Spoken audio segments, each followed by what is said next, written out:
Hello there, thanks for joining me this Thursday. I am Azleen Energy and these are tonight's headlines. Disciplined drivers may receive award starting next year. Weta Murthy to be summoned by police soon. Boy Tiger charged with murder of stepson.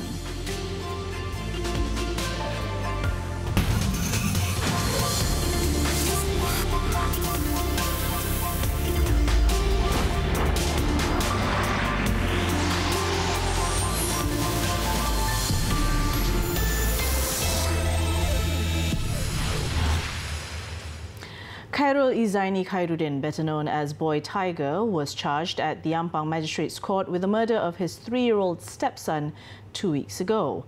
No plea was recorded from the 31-year-old after the charge was read out before Magistrate Muhammad Firdaus Sadina Ali, as murder cases fall under the purview of the High Court. Khairul Izaini, who was brought into the courtroom at 10:40 a.m., appeared calm in the dock and said he understood the charge against him. He was charged with the murder of Muhammad Khairil Akmal Abdul Hakim in the living room of a house in Taman Bukit Indah on November 8th. The charge under Section 302 of the Penal Code provides the mandatory death penalty upon conviction. The court set December 21st for mention pending a chemical and medical report on the case.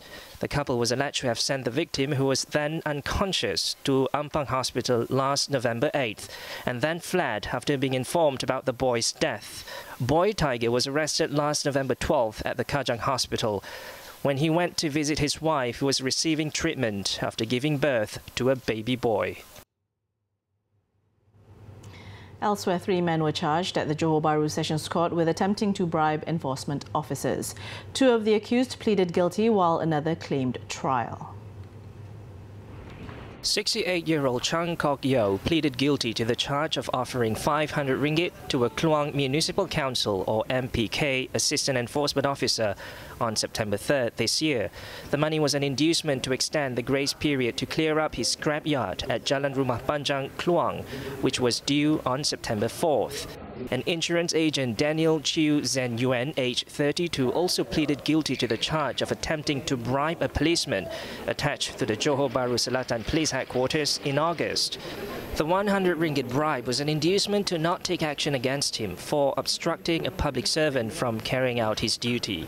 Both men were fined 10,000 ringgit and 1 day's jail by the court. Meanwhile, 50-year-old trader Cheong Xiao Ming claimed trial to 2 counts of attempting to bribe 2 MPK enforcement officers on March 20th. The accused had offered 500 ringgit each to the officers so that action would not be taken against him for operating with a license. The court allowed bail at 10,000 ringgit and set December 19th for remention of the case. Now, a teenager was spared the gallows by the Kuala Terengganu High Court after finding him guilty of drug trafficking 2 years ago. Instead, the court ordered Muhammad Zulhanif Daud, 19, to be detained at the pleasure of the Sultan of Terengganu. Now, in passing the sentence, Judge Datuk Zainal Azman Abdul Aziz said the court had taken into account the age of the accused when the offence was committed and decided to amend the charge to Section 97 of the Child Act. Muhammad Zulhanif, then 17, was arrested at a house in Kampung Dalam Kedai Buloh, Kuala Terengganu, on July 25, 2016. This after police found 163.4 grams of shabu hidden inside a mattress in his bedroom. The court also ordered the teenager to be confined separately from normal inmates.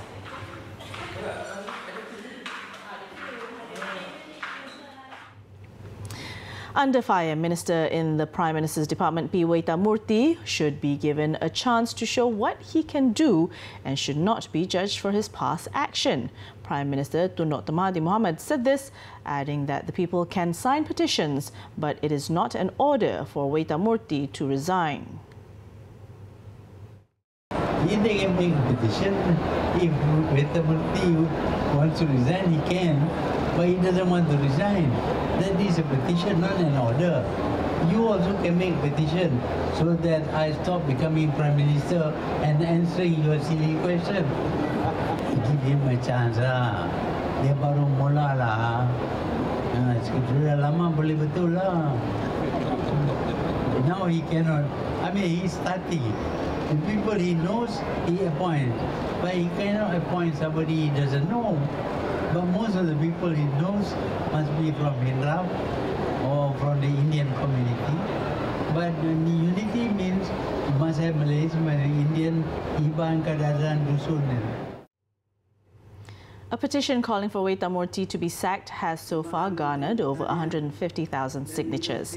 The petition, created by Gerakan Pengundi Sedar's Aiman Haziq on Sunday, was addressed to the Prime Minister. Wethamurti has since defended his actions and said that his criticisms were aimed at the previous government.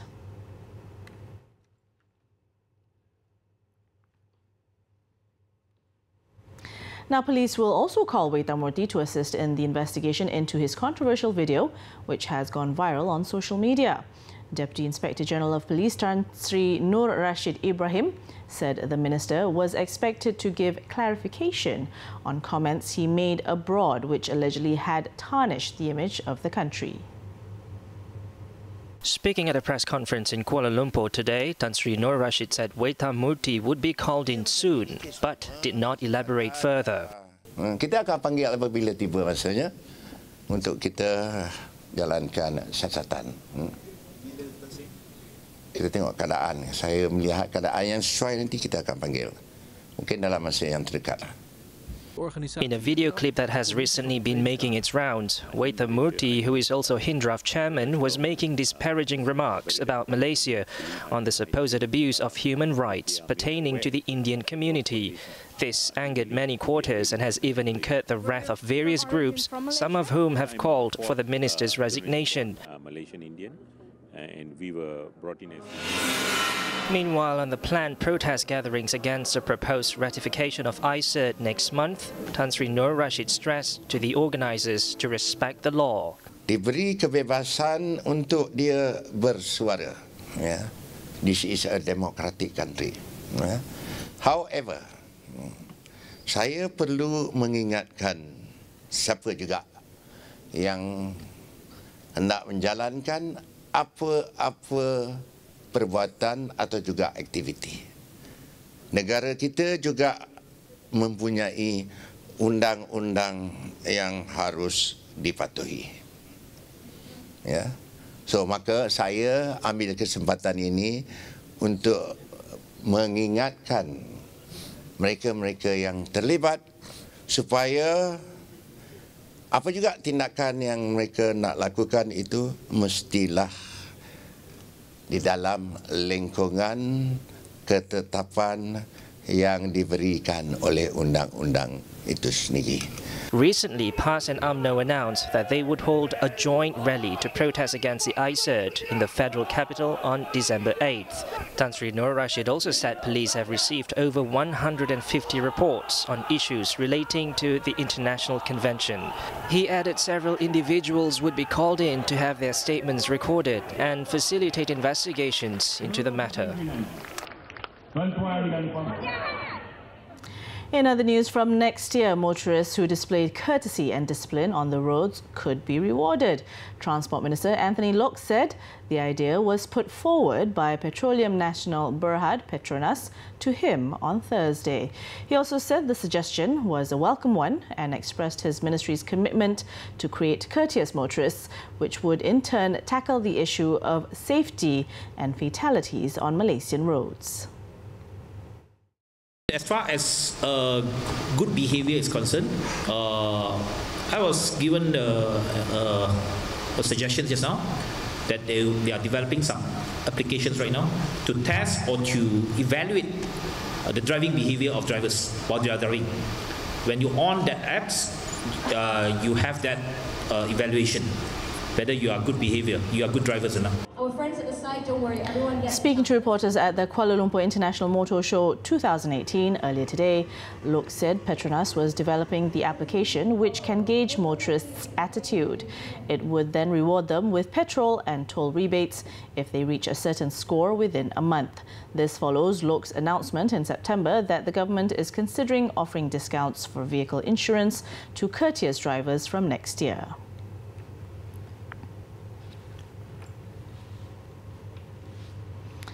Now, in the meantime, a lorry driver was killed when his vehicle laden with rubber latex crashed on the Plus Highway near Gopeng Kampa early this morning. The lorry was believed to have lost control and ploughed into the guardrails before it overturned in the 5:20 a.m. incident. The impact also caused the latex to spill onto the highway. A team of firemen who arrived at the scene found the driver pinned under the steering wheel. He was later pronounced dead at the scene. The lorry attendant, however, managed to escape with slight injuries.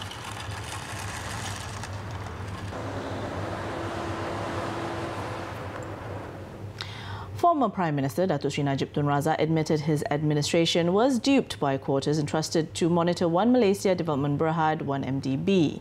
He said the Barisan Nasional Government then had appointed lawyers, auditors and the Goldman Sachs Group to monitor the country's strategic investment arm, but things did not turn out accordingly.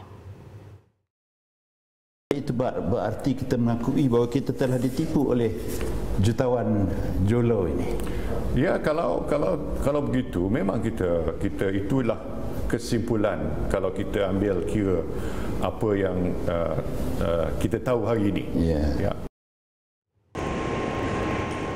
When asked about the decision for 1MDB to cooperate with Jolo during a special live interview on Sinar Harian's Facebook page today, Datuk Sri Najib stated it was made after evaluating the businessman's capabilities as well as his close relationship with several countries in West Asia. He added Jolo, whose real name is Loh Teck Jo, had succeeded in bringing investments to the United Arab Emirates and Saudi Arabia through Terengganu Investment Authority prior to the setting up of 1MDB. He also said the fugitive financier must be held accountable for the fraud he had committed.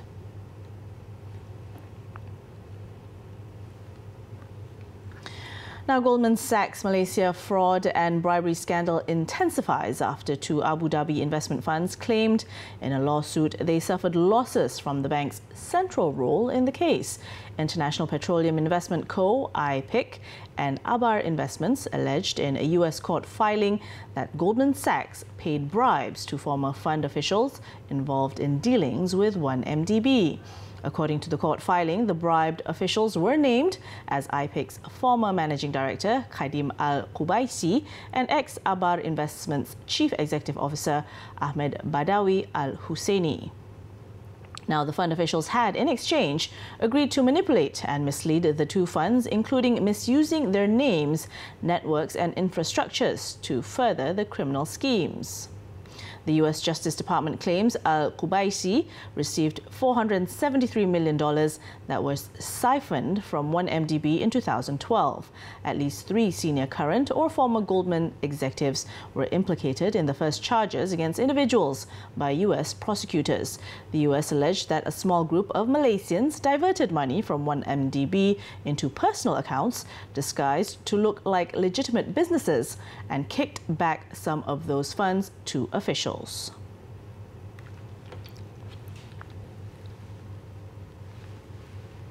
Now, when we come back, horror flight on Malaysia Airlines. Details next.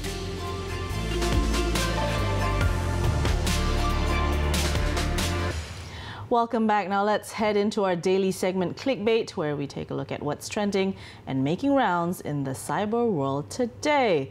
So there's nothing more infuriating than paying for something but not getting your money's worth. And that's what a German travel vlogger recently shared about when he claimed that his latest flight with Malaysia Airlines was the worst flight of his life. The vlog raked in over 60,000 views on YouTube since it was uploaded on Tuesday. Josh Cahill has alleged that he was bullied and denied service on board by Malaysia Airlines cabin crew after he posted a negative review of the flight on Instagram. He claimed to have encountered a snowball of bad experiences, from a broken in-flight entertainment system to completely being ignored by every crew on board. He also expressed his disappointment with the airline, noting that he had A wonderful flight just a day before the incident that shows you that Malaysia Airlines is capable of. After the flight, Cahill met with Malaysia Airlines station manager in London and received several emails from the airline's employees, all apologizing for his experience.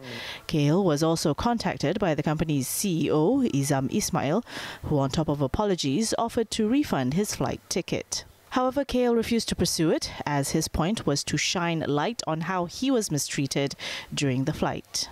In a statement sent to SES, Malaysia Airlines said that they are taking Cahill's accusations seriously and are currently conducting an investigation into his claims.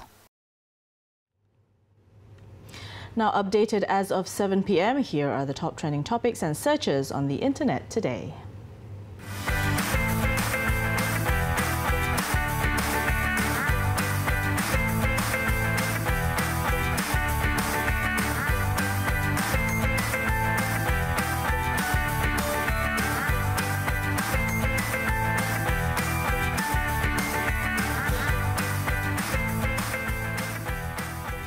On to the Dewan Rakyat sitting, the members of Parliament were told that the Finance Ministry has issued a request for proposal, RFP, for the development of the targeted fuel subsidy system for the RON 95 petrol proposed in the 2019 budget.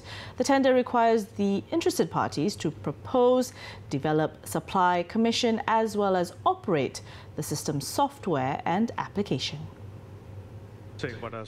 Domestic Trade and Consumer Affairs Minister Datuk Sri Saifuddin Nasution Ismail said today the ministry issued the RFP last Monday. He also said the selection of the supplier to develop the system will be implemented competitively to ensure the efficiency of the system. Sistem pelaksanaan subsidi bersasar RON 95 apabila dilaksanakan nanti mestilah berlangsung atau berjalan dalam keadaan seamless, licin dan lancar. Tak patut ada gangguan. Yang kedua, engagement ini memberikan isyarat bahawa sistem yang nantinya bila dipilih, ianya mesti ada keupayaan untuk kita melakukan satu proses yang dianggap scalable. Maknanya kita boleh expand untuk tujuan dan penggunaan maksud lain. Kalau nantinya kita nak laksanakan program subsidi bersasar untuk item pengguna yang lain, kita masih boleh mengguna pakai sistem yang sama. Datuk Sri Saifuddin is optimistic that the targeted fuel subsidy system can be implemented in stages from the second quarter of next year. He said that soon after the announcement of the subsidy in 2019 budget, the ministry held meetings with many quarters including Bank Negara, petrol station operator companies and consumers associations to identify what is required in the scheme. The targeted fuel subsidy system will be implemented for owners of cars of 1,500cc and below and owners of motorcycles of 125cc or less. Each car and motorcycle owner will enjoy up to 100 litres and 40 litres of RON 95 petrol per month, respectively, with a subsidy of at least 30 cents per litre, depending on the market price of petrol. As many as 4 million car owners and 2.6 million motorcycle owners will benefit from this subsidy. However, people who own more than one car will not receive this benefit. Meanwhile, Finance Minister Lim Guan Eng wants stern action on NGO Gagasan Kuasa 3 or G3 for making false and malicious accusations to incite racial discord. He said the group had accused him of diverting 200 million ringgit meant for Malay students to Chinese temples. Saya minta pihak tersebut, saya pun tak tahu apa nama ni. Saya akan minta dia tunjuk bukti dan tarik balik. Minta maaf, kalau tidak saya akan ambil tindakan undang-undang. Dan pada masa yang sama, itu parti saya pun akan buat laporan polis. Saya harap polis boleh ambil tindakan ke atas mereka yang sungguh tidak bertanggungjawab ini kerana nak cuba bangkitkan itu sentimen tersebut. Speaking to reporters at the Parliament's lobby, Lim said the allegations have since gone viral and he was advised to seek legal redress on the matter. G3 is headed by blogger Raghavinder Singh Jess, better known as Raggy Jess. Raggy claimed that G3 is currently made up of 53 Malay Muslim NGOs, but further claims to have 300 more Malay Muslim NGOs in the next 3 months.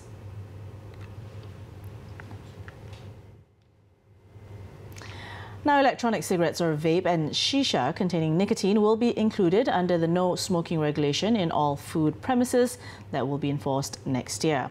Health Minister Datuk Sri Dr. Zulkifli Ahmad said the smoking ban under Regulation 11 of the Control of Tobacco Products 2004 involves cigarettes and all tobacco products with nicotine, including shisha and vape. He added that products which don't have nicotine content are not included in the ban. Starting from January 1st, 2019, the smoking ban regulation would be enforced at all closed and air-conditioned restaurants and open-concept restaurants and stalls. Those found smoking in these non-smoking zones will face up to 10,000 ringgit fine or jailed or a jail term of not more than 2 years. Business owners who don't implement this policy will also be fined 2,500 ringgit.